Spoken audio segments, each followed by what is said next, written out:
Mga kapatid, kayo po ay aking inaanyayahan na manood at makinig ng video, mga mensahe ng mahal na hari, ang mensahero ng silangan, na siya ang nagdala ng covenant sa Philadelphia Assembly. Kayo po ay nais namin ibahagi ito sa inyo.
Masayang bati mula sa Oferian Heritage Conservatory.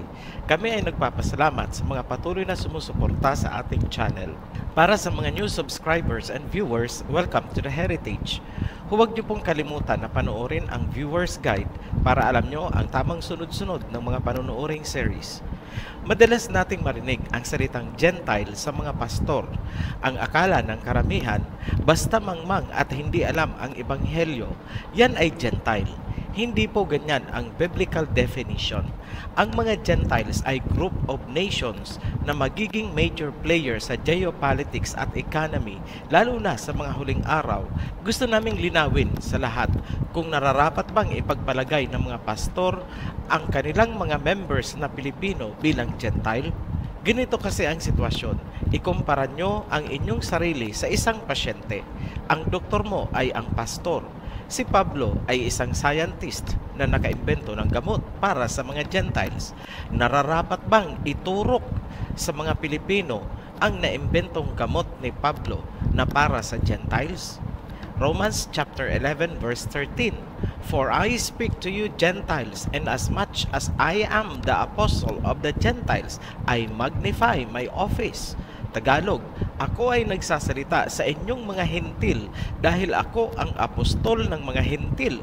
Analysis, sino ang nagsasalita dyan? Si Pablo. Sino ang kinakausap niya? Ang mga hentil. Para kanino ang kanyang mensahe? Para sa mga hentil.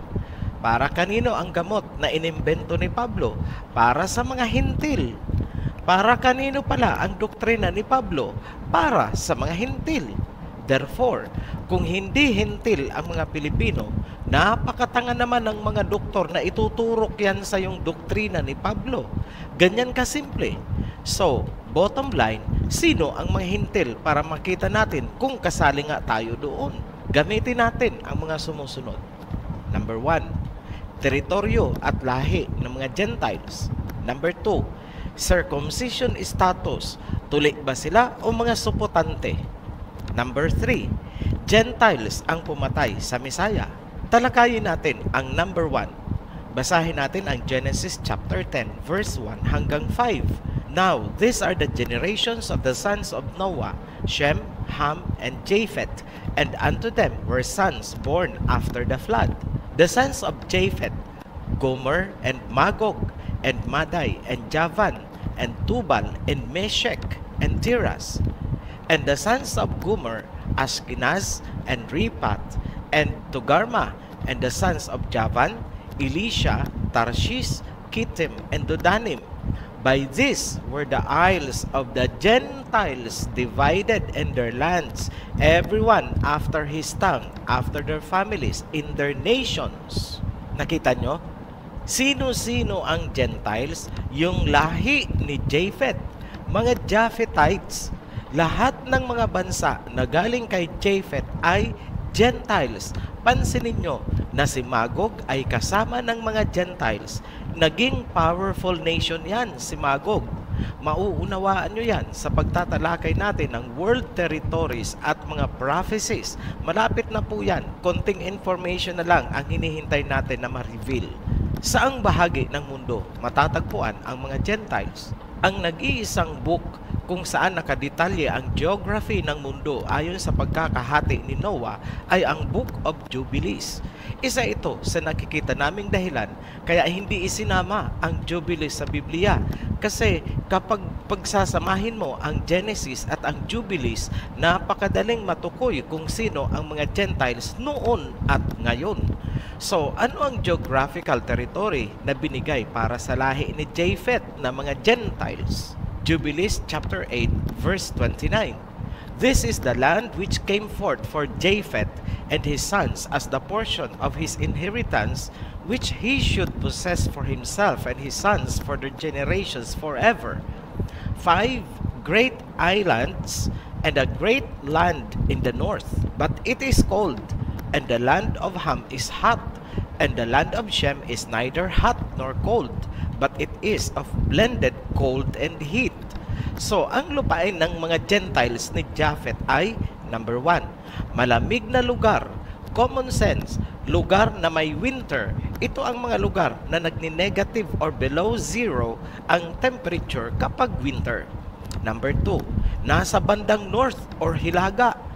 Number 3, ayon sa Genesis, ito ay isles or islands. Ayon naman sa Jubilees, may matatagpuan na 5 great island plus isa pang land sa north. Locate na natin. Step 1. Hanapin ang cold parts ng mundo. Dalawa lang ang posibleng lugar dyan. Una, papuntang North Pole at papuntang South Pole. Ngunit malinaw ang sinabi na nasa North, hilaga. Step 2. Maghanap ng mga great islands na magkakalapit sa North.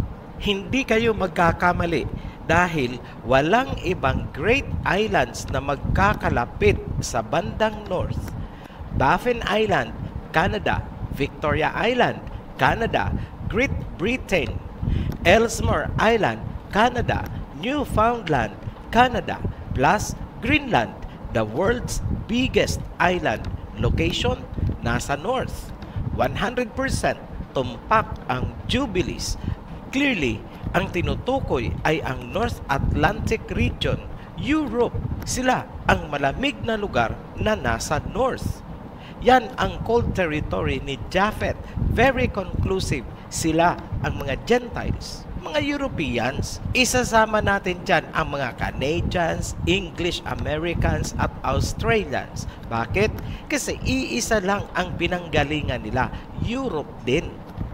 Hindi na muna natin tatalakayin ang territory ni Ham. Nakafocus lang kasi tayo kung sino at nasaan ang mga Gentiles na sinasabi ng Genesis chapter 10 verse 1 hanggang 5. Nagpapaalala din kami, mag-ingat sa Book of Jubilees kung ang hinahanap nyo ay family tree mula kay Adam.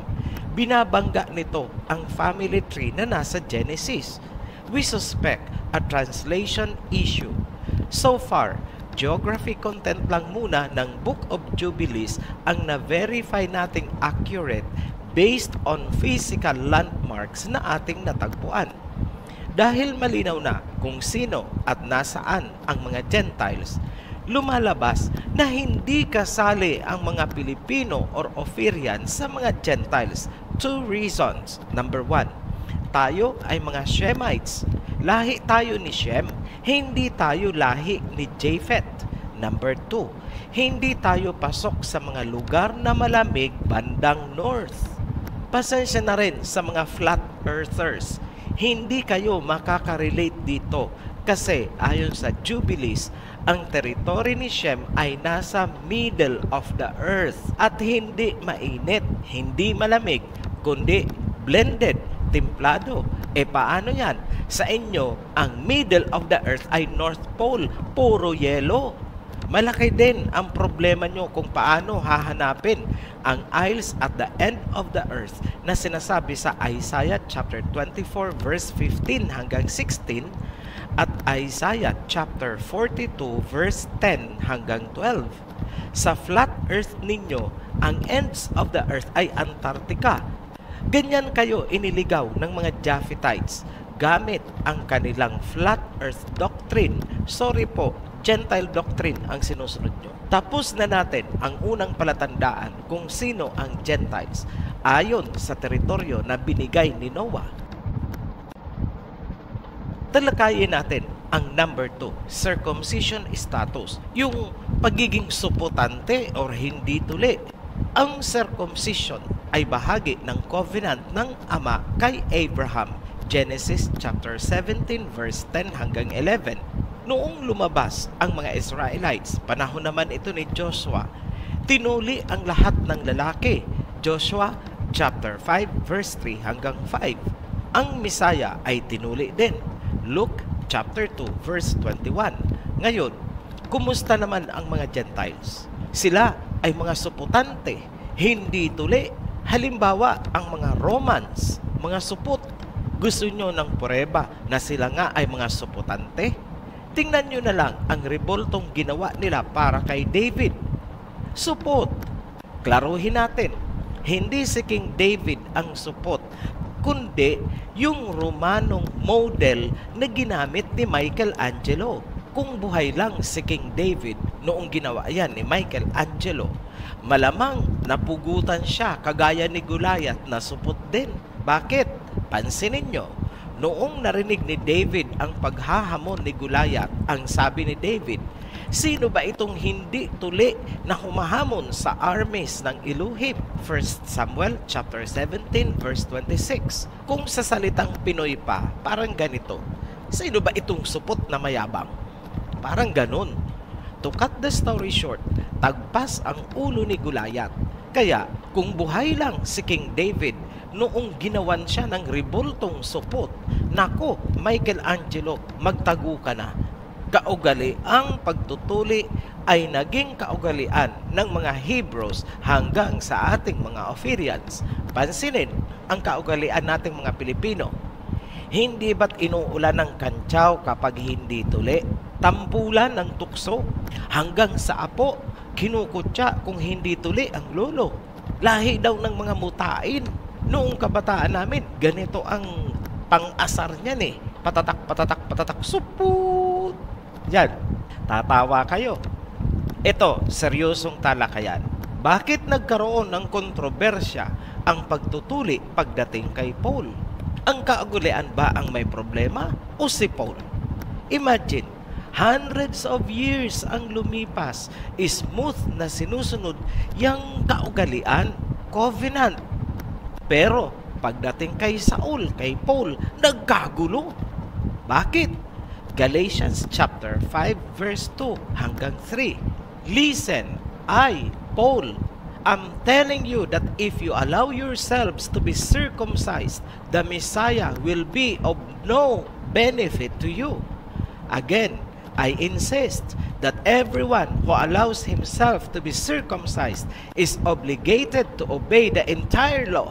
Ito ang salita ni Paul sa verse 2. Makinig kayo, ako si Paul. Nagsasabi sa inyo, kapag kayo ay nagpatuli, wala nang saysay sa inyo ang Misaya. Teka muna, Paul. Baka nakakalimutan mo na ang Misaya mismo ay tuli. Nilalagyan mo naman ng pariseyong libadura ang gospel. Kahit kailan, walang sinabi ang Misaya na itigil ang pagtutuli. Huwag gagamitin yung incident sa John chapter 7 verse 23 dahil ang issue dyan ay ang pagpapagaling ng Misaya sa araw ng Sabat, hindi ang pagtutuli. Pagganahin ang reading comprehension bago mag-react. Isa pang punto, verse 3. Sinabi ni Paul na magiging obligado ang sinumang magpapatuli na sundin ang lahat ng mga kautusan. Tinakot pa ni Paul ang mga Gentiles. Ang tunay na apostol, gaya ni na Pedro, ay pinagtitibay ang salita ng Misaya na, if you love me, keep my commandments. Teka lang, ano ba talaga ang problema ni Pablo at tigas ng pagtutol niya sa pagpapatuli? Think outside the box. Ito, sinabi ni Pablo sa Philippians chapter 3 verse 5 na siya ay tuli Tandaan nyo yan. At ganito naman ang kanyang sinabi sa 1 Corinthians chapter 4, verse 15 hanggang 16. Basahin nyo yung naka-highlight. I became your father through the gospel, so I urge you to imitate me. Naandyan ang problema ni Pablo. Point number 1. Sa verse 15, sinabi ni Pablo, ako ang inyong ama. Isinilang ko kayo sa ebanghelyo. Imagine this scenario. Sino ba ang mga isinilang na followers ni Pablo? Yung mga Gentiles na mga hindi tuli, mga suputante. Point number 2. Sa verse 16, sinabi ni Pablo na dapat siyang tularan. Pinapakita niya ang sarili bilang ama at modelo na dapat tularan ng kanyang mga followers. Kumusta naman pagdating sa issue ng tulian? Bakit kaya hindi pinaandar ni Pablo ang tularan niyo ako? Hindi kaya nasa mga verses na yan ang bumabagabag kay Pablo kaya gusto niyang i-abolish ang pagpapatuli? Hindi ba dapat sana ganito ang sasabihin niya? Behold, ang inyong ama ay tuli. Tularan niyo ako. Bakit hindi siya proactive? Bagkus, inatake niya ang kaugaliang pagtutuli. Aber, kung gumagana ang inyong mga radar, malamang takot si Pablo, baka biglang may sumagot ng, we, di nga, pakita mo nga kung tuli ka talaga. Napapaisip kayo ngayon ano? Oo nga ano? Seryosong pag-uusap ito. This is a question of credibility and integrity ni Pablo bilang apostol. You should walk your talk. Sinasabi niyang dapat siyang tularan. Ibig sabihin, kung ano ang itinuturo niya ay makikita sa kanya. Pero, paano mo paniniwalaan at tutularan ang isang apostol na talo pa ang balimbing na politiko? 1 Corinthians chapter 9 verse 20. Basahin natin. And unto the Jews I became as a Jew, that I might gain the Jews. To them that are under the law, as under the law, that I might gain them that are under the law. Sinabi niya, kapag ako ay nasa harap ng mga Hudyo, ako ay parang Hudyo. Pag ako ay nasa harap ng mga sumusunod sa kautusan, parang ganun din ako. Using the same logic, same premise, paano kung nasa harap siya ng mga sumusuway sa kautusan? E di ganun din siya, sumusuway din. Paano mo tutularan ang ganyang pagkatao? Again, this is a question of credibility and integrity bilang apostol. Baka sabihin nyo na naman, nang huhusga tayo ng tao. Wrong. We are not judging. We are analyzing. Magkaiba po yan. Ito, may tanong kami sa inyong mga tagasunod ni Pablo. Lalo na sa inyong mga pastor. Ito ang tanong. Binibigyan nyo ba talaga ng dibdibang pagpapakabuluhan ang Mesaya? Yung totoo, walang halong kahipokritahan. Sinusunod nyo ba talaga ang salita ng inyong Apostol Pablo? Siyempre, sasagot kayo ng, oo naman. Magaling kayong mag-claim eh. Kung ganon, basahin nyo ang nakasulat sa Galatians chapter 5, verse 2 hanggang 3. Nasusulat. Sinabi ni Pablo, pakinggan ninyo ito.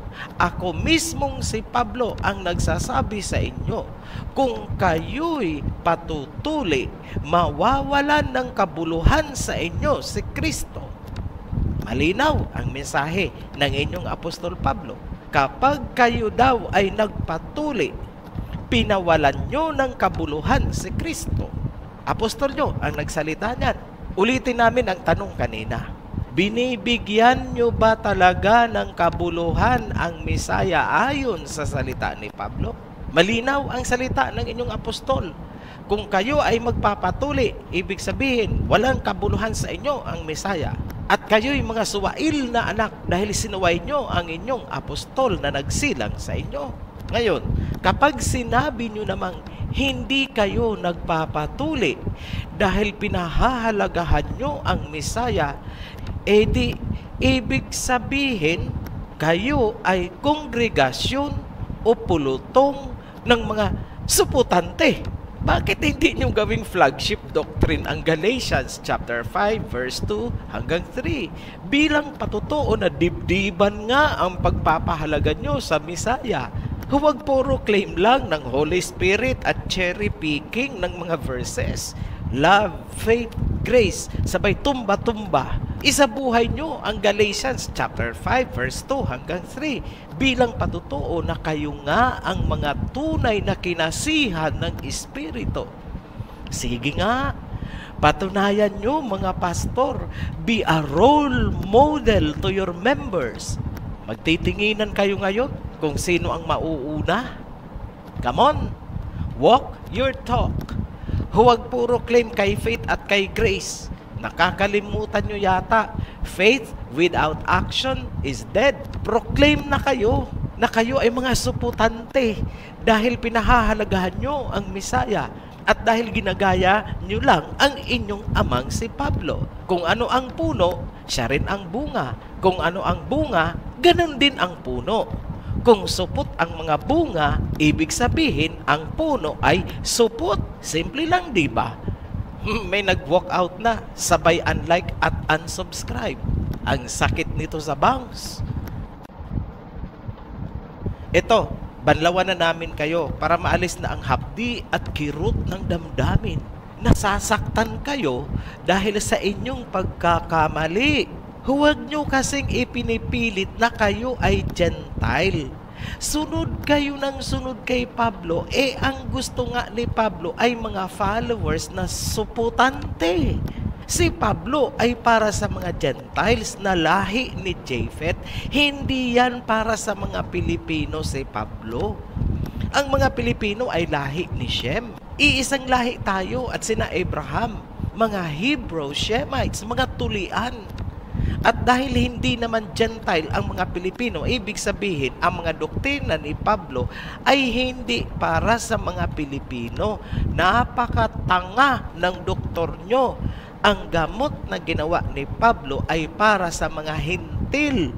Huwag niyong ituturok yan sa mga Pilipino dahil hindi hintil ang mga Pilipino.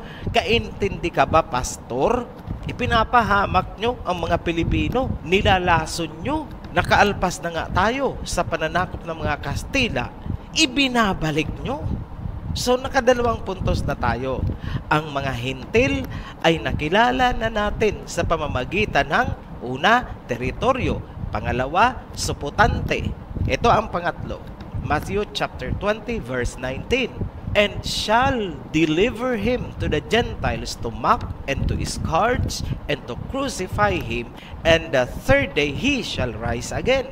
Tagalog, ibibigay siya sa kamay ng mga hintil, kukutsain, papaluin at papatayin, ngunit muling mabubuhay sa ikatlong araw. Maliwanag, ang mga Gentiles or hintil ang pumatay sa Mesaya. Sino ang apostol or leader nitong mga Gentiles noong umalis na ang Mesaya? Si Pablo. Ano ang nature ng kanilang mga doktrina? Una, anti-tuli. Pangalawa, anti-law. Pangatlo, anti-Mesaya. Bakit sinabi namin na anti-Mesaya ang mga Gentiles? Kasi kasamahan po nila si Magog. Basahin nyo ulit sa Genesis chapter 10 verse 1 hanggang 5. Malaki po ang biring niyan sa last days ni Magog, the Gentile Japhethite. Ngayon pa lang, he is flexing his muscles na against Asians, against the Hebrew Shemites. Ngayon, mga pastor, asan ang mga konsensya nyo kung meron man? Bigay ng bigay sa inyo ng ikapo ang mga members nyo, tapos inilulugmok nyo sa pagiging Gentile. Lahat ng Christians dito sa Pilipinas, ganyan ang ginagawa sa mga Pilipino. Itinuloy nyo lamang ang sinimulan ng mga Kastila noon. Sinasabi namin sa inyo, hindi kasama ang mga Pilipino sa Gentiles o mga hintil.